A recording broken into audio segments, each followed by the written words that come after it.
اومدم دارم استایل نیلوفر رو میبینم. من از وقتی که اومدم دارم استایل نیلوفر رو میبینم.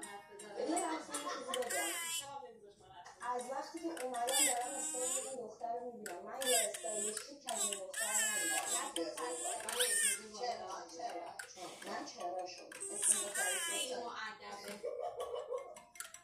این شخصیت واقعیشون رو بچه خیلی اگه این برنامه پخشه واقعا شخصیت واقعیشون اتاقاشون میکروفون بود. مثلا موقعی هر تو اتاقا میرن میکروفون بود که اینا نشون میدادن که آدم های ترسناکی هم میان تو رو و آدم اون رو بزنی. اما خب من هم داده بودم بکنم همون میشه میره دیگه ادامهش نمیارم داخل اتاق. ولی اونا چی کار میکنن؟ یه مایک برخورد میکنن بعد میان تو اتاق.